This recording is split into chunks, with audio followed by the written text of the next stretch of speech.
प्रार्थना पत्रिका शनिवार 18/5/2024। परमेश्वर को सबसे कीमती क्या लगता है? पहला थिस्सलुनीकियों 2:13-16।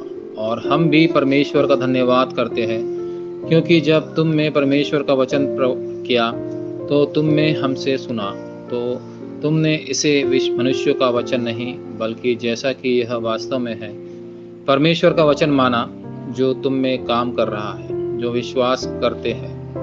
परमेश्वर सबसे अधिक क्या महत्व देता है? यह तब होता है जब आप उसके द्वारा दी गई चीज़ों का आनंद लेते हैं।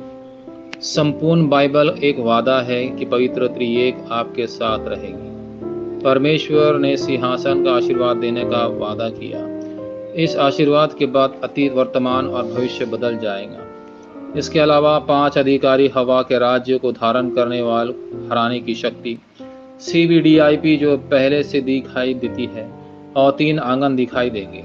ऐसा करने में पवित्र त्रिएक मार्ग का नेतृत्व करेगा और 10 रहस्य और 10 नींव के माध्यम से क्षेत्र की 9 धाराएं बदल जाएंगी। एक बार जब आपके पास 5 आश्वासन होंगे तो आपको अपने जीवन के बाकी हिस्सों के लिए क्या करना है, यह सामने आएगा। इसके अलावा सारा जीवन एक शिविर बन जाता है जिसमें आप सिंहासन की शक्ति का आनंद ले सकते हैं। इस बिंदु से आप बाइबल में दिए गए महत्वपूर्ण मार्गदर्शनों का पालन करने में सक्षम होंगे। इसलिए आपको उन लोगों से डरने की जरूरत नहीं है जिनके पास मृत्यु की आत्मा है। शक्तिशाली राष्ट्र मैसेडोनिया और रोम, जिन्होंने सुसमाचार को नहीं समझा, उन्होंने लोगों को मारने की कोशिश की। इजराइल ने लोगों को मार डाला और अपने कानूनी प्रणालियों, परंपराओं और धर्म निरपेक्षता के साथ सुसमाचार और मिशन के दरवाजे बंद कर दिए। यूरोप के युग के दौरान जब ईसाई धर्म केवल सिद्धांत पर लड़ रहा था, मुसलमानों ने सारी अच्छी संस्कृति को छीन लिया। इसलिए यीशु ने कहा कि इस आश्वासन को प्राप्त करें कि ईश्वर के पास आशीर्वाद देने और उसकी आनंद लेने के अलावा कोई विकल्प नहीं है। वह आपको क्या आनंद देना चाहता था? प्रेरितों के काम 17:1-9। बार्जिटिन प्रेरितों का काम 17:1-9 थिस्सलुनीकियों में चर्च की शुरुआत और एक बार्जिटिन है। दूसरा पहला थिस्सलुनीकियों 1:3 यात्रा, यह विश्वास से उत्पन्न कार्य, प्रेम से प्रेरित के श्रम और आशा से प्रेरित आपके धीरज की यात्रा है।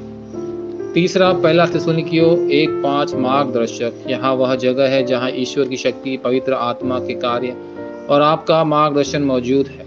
इस कारण से आपको वह स्थान खोजना होगा जहाँ ईश्वर के पास आशीर्वाद देने के अलावा और कोई विकल्प नहीं। इसके अलावा प्रार्थना के माध्यम से आपको अपने भीतर 7 बार्जिटिन, 7 यात्राएं और 7 मार्गदर्शन को उठाना चाहिए और एक चर्च बनाना चाहिए जिसमें 3 प्रारंभ हो।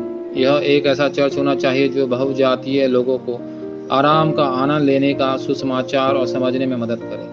यह ऐसा चर्च भी होना चाहिए जो बार्जिटिन यात्राएं और मार्गदर्शन बताता है। इसके अलावा यह एक ऐसा चर्च होना चाहिए जिसमें कमरे हो जहां सभी मंत्री, चर्च के अधिकारी, बहुजातीय लोग और TCK वास्तव में प्रार्थना कर सके, भक्ति दे सके और आनंद ले सके। अंत एक नई शुरुआत होनी चाहिए जो वास्तव में लोगों को बचाए। वाचा प्रार्थना। प्रिय ईश्वर, मुझे आपके द्वारा दी गई चीज़ों का आनंद लेने में मदद करें। उनके माध्यम से मुझे दूसरों को बचाने में मदद करें। आप जिस चर्च की इच्छा रखते हैं इसका निर्माण हो, वह चर्च वहाँ बहुजातीय लोग, अवशेष और प्रार्थना करने वाले लोग इकट्ठा हो सके, बनाए जाए। यीशु मसीह के नाम पर मैं प्रार्थना करता हूँ, आमीन।